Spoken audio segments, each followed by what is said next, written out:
G'day legends, I hope that you're having a fantastic Monday, a fantastic start to the week after what I hope was even a better weekend. Now today, as always, we have a lot to go over. We're going to look at the maps, we're going to look at some major changes on the map, and we're going to line this up with some geolocated footage as well that is relevant to where things are moving and relevant to the war as a whole and what tactics may be being employed. We need to look at some claims. We'll talk about some other strikes we've seen and what may have changed to facilitate these happening, some new vehicles, some trains, a little bit of everything. Legends, we're all on the internet a lot and we travel a lot. That means we all connect to a lot of different networks. But what's keeping you safe on the internet? Obviously, I don't want network providers or anyone else seeing not only where I am, but what I am looking at. Well, thankfully, I am covered thanks to today's video sponsor, Private Internet Access. Now, what is a VPN? A VPN, or a virtual private network, it's a tool that makes your internet connection more secure and more private. It does this by creating a protected path for your data to travel through. It hides your real location and keeps your online activities private. Now, why would you use a VPN? Well, you know, I like to talk to a lot of very sensitive contacts, and this assures me and my contacts privacy protection.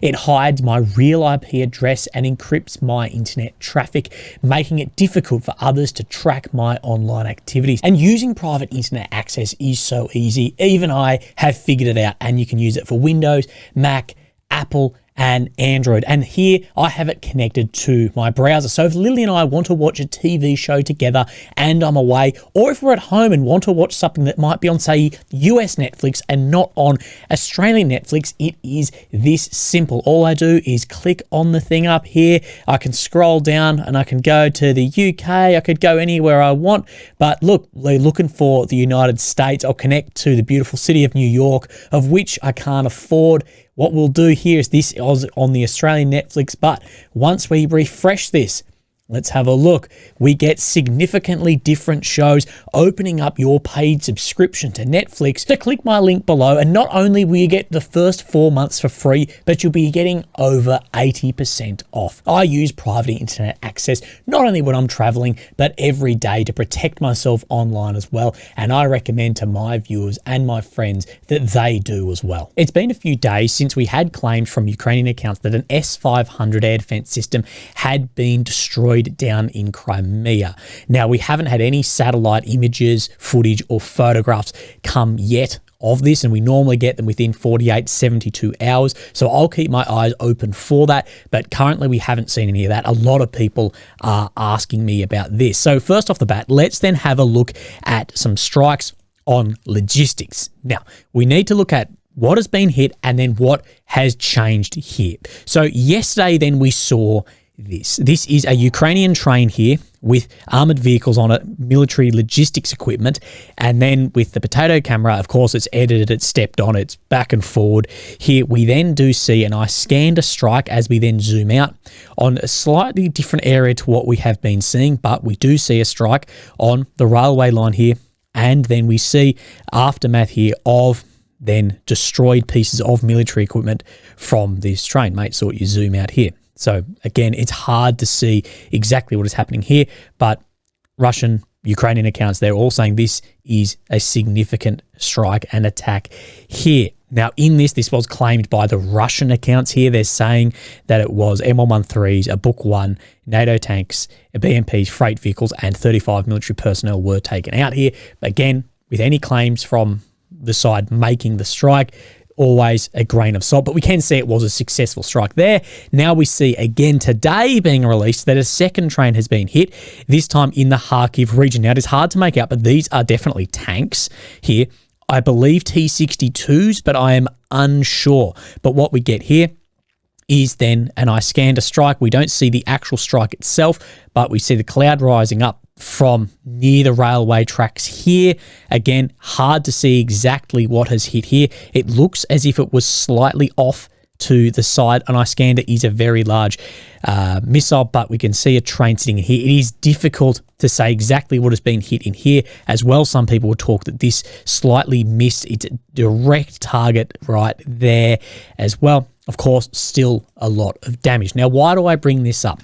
Well, Russia's kill chain with Iskander this year has definitely improved, and we have talked about this a lot. And everyone will say, yeah, but it's in these videos, it's missing. And this is what I'll say, well, actually, I'm not caring about the system hitting and what has been hit. What I'm talking about and what I've constantly been saying here, and the real concern for Ukraine here, the issue is that Russia is having more success with these Iskander tornado systems and the drones overhead than guiding these in, and success hitting logistics. Your frontline troops are only as good as then the supply behind them. That is why we're talking about this, not the specific strike on this or hit or miss or what was exactly destroyed. The concerning part here is the success and how much better that kill chain, when I'm speaking kill chain, I mean from seeing it to strike on it, that Russia has been this year. Like many, I was under the impression, I think many were under the impression,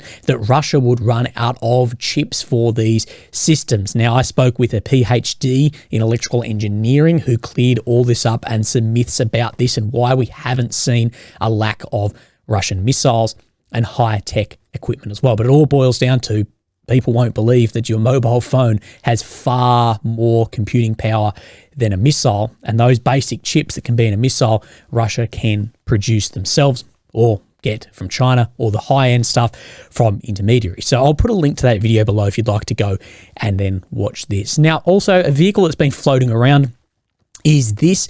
It's apparently called a Typhoon. Apparently it's a vehicle for the Russian VDV paratroopers here. So it's like a protected mobility vehicle here with a very large cannon. I'm guessing a 30mm machine gun on top, looking like from an automatic turret here. We see a second one sitting here. Now, the reason I just want to talk about this is I think we're going to see a lot more vehicles like this pop up.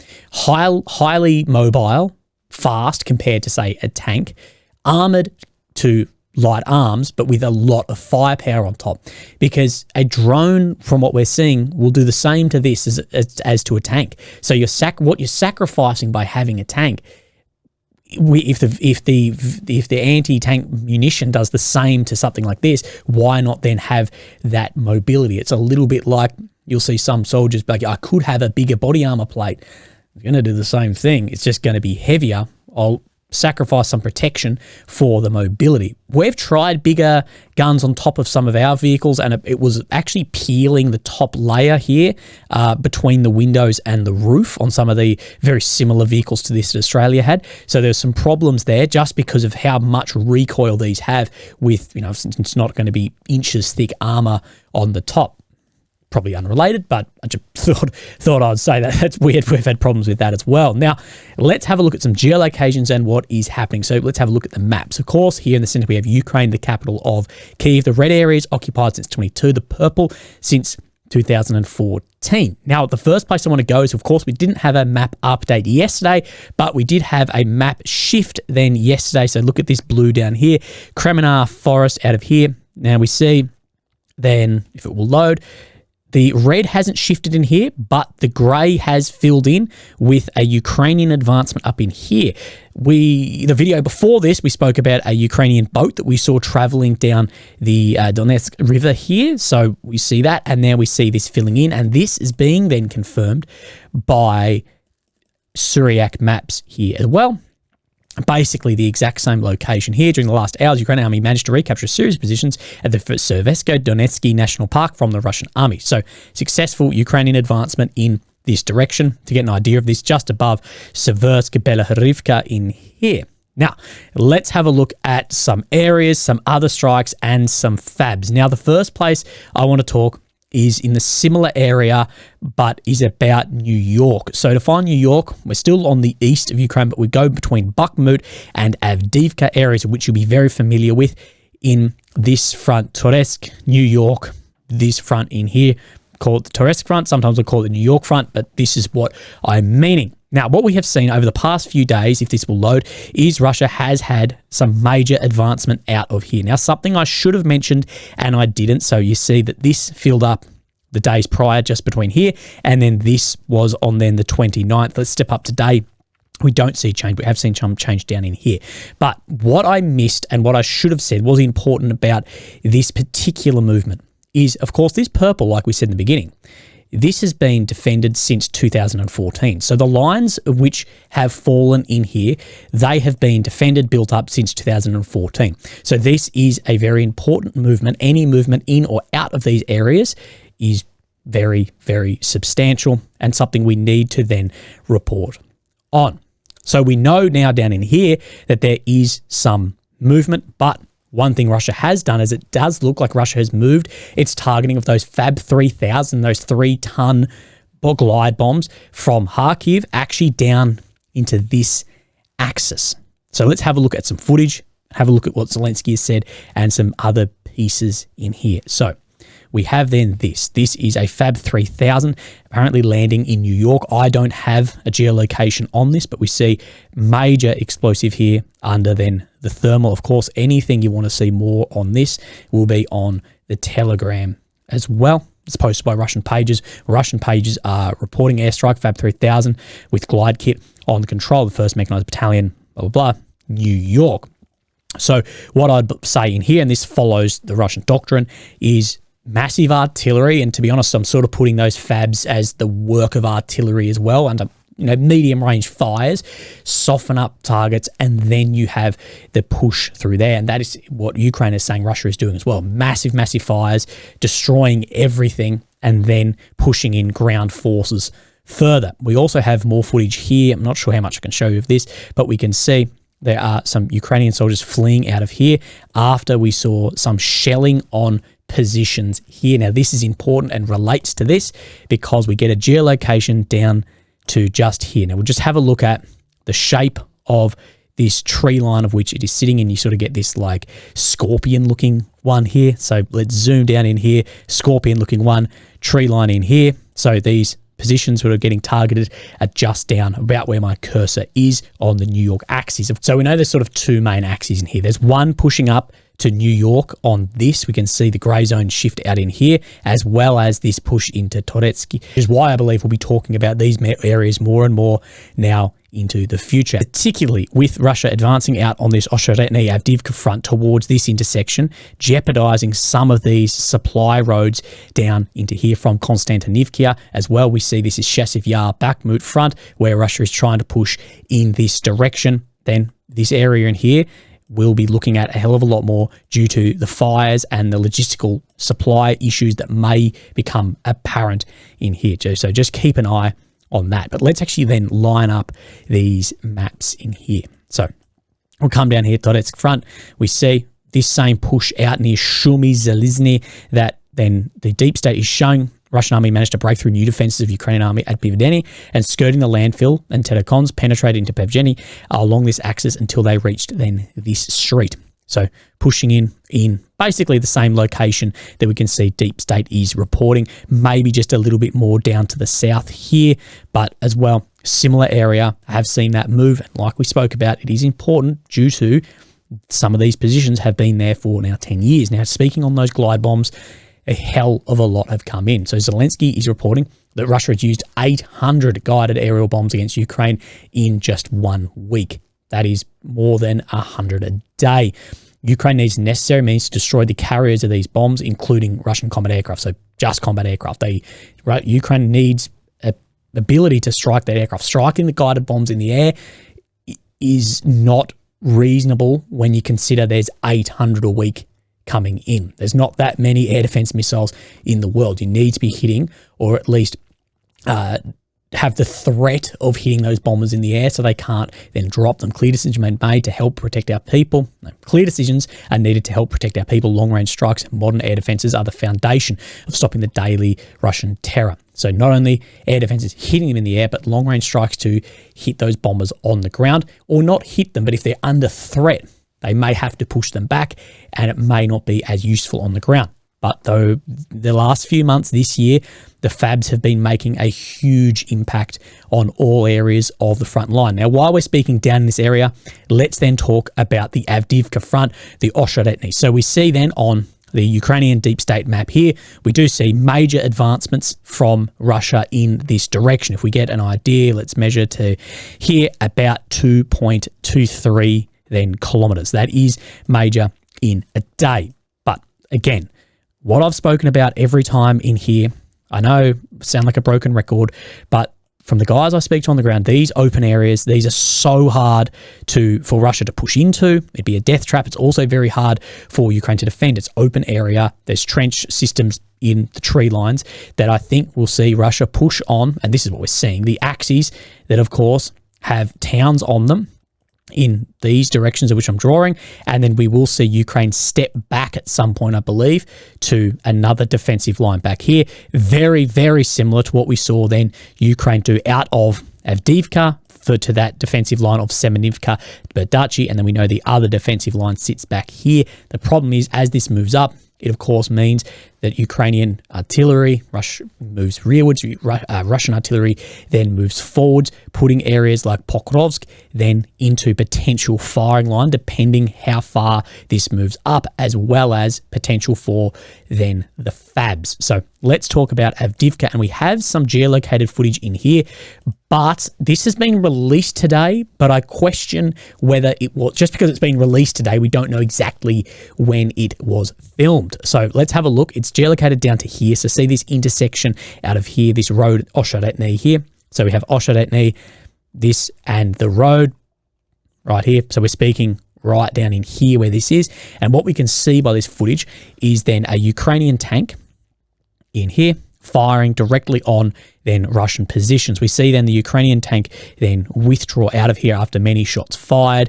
And then we then do see just at the end here, then the Russian troops making a withdrawal then out of here. Very interesting footage. It'll be on the Telegram if you'd like to see. The only reason I question when this was this tank is working a long way behind the lines if we take it of today, say 2 kilometers. So I'm not saying it's not, I'm just saying I question exactly when it was, and it's impossible then to know, but it's been released today. You get my drift. So let's talk about the Avdiivka front and what changes we have seen. So let's look on the Syriac map in this area up here. Of course, this is so killed by this red dot down here, and it's, of course, this red dot, Novoselenjanivka. I can't pronounce it, but we can see the front line here to me is looking basically exactly the same shared between these maps. So take that as that is exactly where the front is. So let's pick up from Avdiivka. We're going to be a little bit all over the map today, but then we'll talk, of course, about Vovchansk. Now, this map isn't moving at all. What we do know is this is basically the only map that I can see that actually shows there is this disconnect by the Russians in here as well. Now, it's been like this well over a week. If you had a disconnection of 400 troops in here, there's no way that'd still be able to be self-sufficient in here. Now, let's go into this. Our video that I released this morning shows some very interesting footage of where the Russians are operating in here. And I pointed out on this guy has active hearing protection, Cry airframe helmet. That's the same helmet I use. I still believe you're buying a helmet, buy a Cry airframe.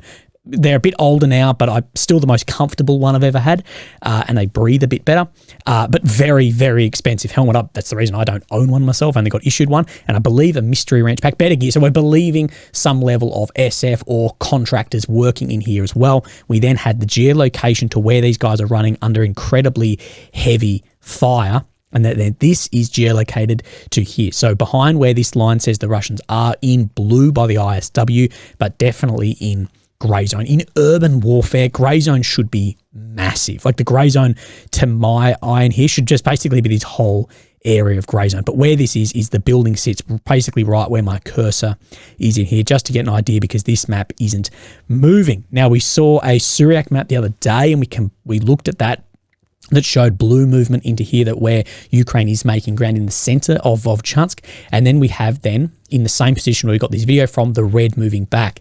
From Chuhivaksis, the Russian army recaptured positions north of Vovchansk and entered the first high buildings of Korolevka Street. So the high buildings, I believing he's using that footage to show them that movement. Like I said, I believe in urban fighting.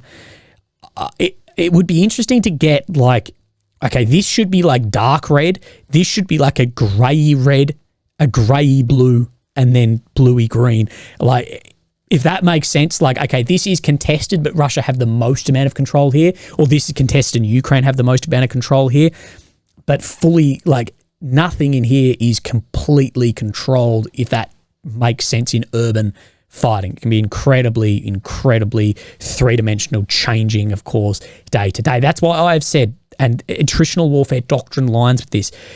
If you want to attrit troops down on the other side, you don't do that entering into street-to-street battles in a city where it's shooter on shooter. You do it by medium to long range fires. So that's my point out of the doctrine of what people are saying on Twitter with no military experience or pointing to doesn't fit what I believe is trying to then be achieved by the Ukrainian side. That's my take on it. If you wanted to attrit the Russians in here, have defensive works have them push down, wear them out as they're coming forward, and have tactical withdrawals into other positions rather than push into an urban environment like this. You see from that footage that it's going to be whoever's the first one on that bloody trigger finger is going to be walking away from it. I don't know. It'll be very interesting to see what happens in here, but I think so much could be jeopardized by trying to plug every hole at once too. I know I sound like a broken bloody record. Now let's just push to the east of here just a little bit. We have the better stove, Stelmakivka front in here. Now, another Ukrainian map is showing a Russian advancement in here. This map is then not. This is the Noel reports. Now, this is not easy to see, but I'll line some things up. See this tree line and then this one. This is said sort of dogleg tree line. So he's showing on his map up to these tree lines into just the first areas of Stelmakivka that Russians have had then an advancement today. Now, let's move down a little bit more.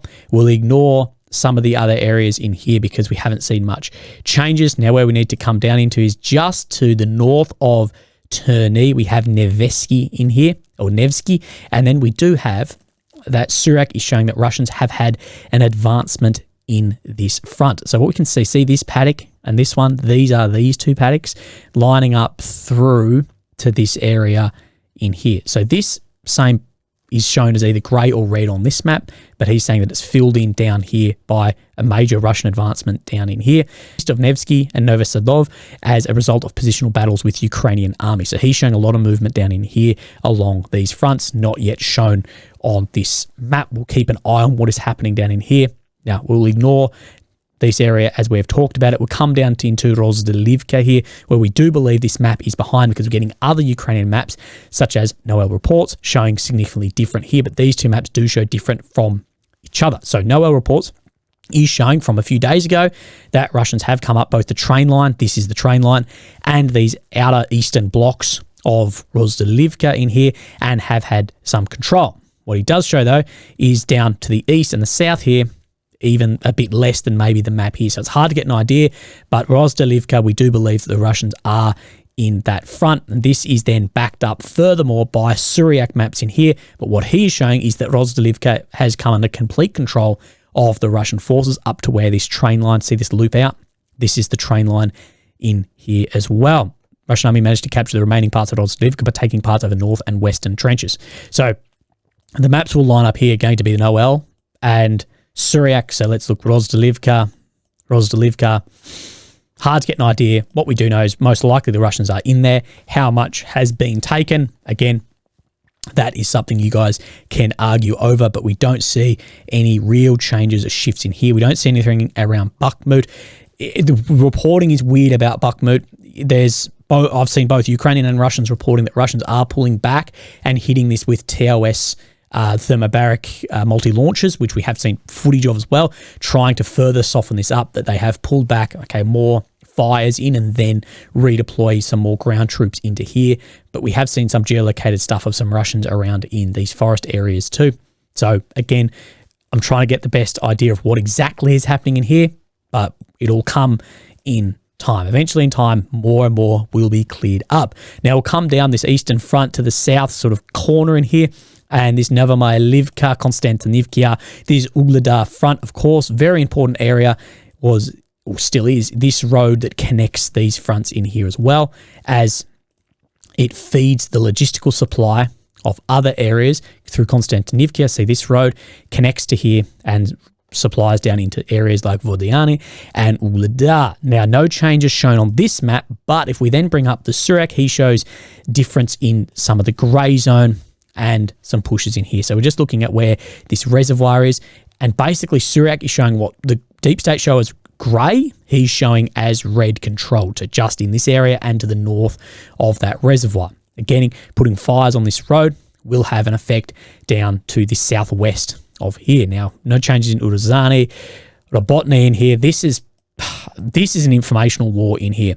I even see Ukrainian accounts calling out Ukrainian media saying, no, we have geolocated footage of Russians in here from weeks ago working in here, as well as the incident with someone shooting another person on the ground. It's still unknown if that was a prisoner or a friendly soldier, but that was way out on here. So the grey zone in here, at least some of it, is most definitely probably red. Maybe not to the extent Syriac shows here, but we still know definitely some of it then is. So let's come down in here. Robotny, this won't be easy to front. See this dogleg out left? This is said dogleg, and we see these paddocks and where Syriac is showing, see where these run on an angle in here, that he's showing right up into about here is under then Russian control. So this paddock, this is this paddock. So yeah, he's showing that this is basically looking something like this. Now, I believe it's not that far, but I believe it's probably something more like this from what I've seen, other accounts, other maps of which we don't bring up, but he also talks there's been some over on then the Verbovi axis here as well. That Zap front, a week ago, Russian army managed to advance to the northeast of Robotny at the aim of reducing the salient to the east of the locality. During the last few days, Russian forces began to press from the east with heavy fighting with Ukrainian army there. Now, the reason I believe this is an informational battle in here for both Russia and Ukraine is this is one of the areas where Ukraine took high losses on the long-awaited offensive last year, and was a lot of eyes on here, as well as the defensive works in here. And if Russia is able to, or was able to, recapture these positions that were gained, that of course will have an effect. But we will see. And like I say, with everything, time will tell exactly what is going to happen and what is happening. Of course, even in the future, not everything will be fully answered for decades, if ever. Anyway, legends, I hope that you're having a fantastic day. Look after yourself, and I'll speak to you tomorrow. Maybe, actually, I've got to make a decision on something. Okay, see ya. Bye-bye.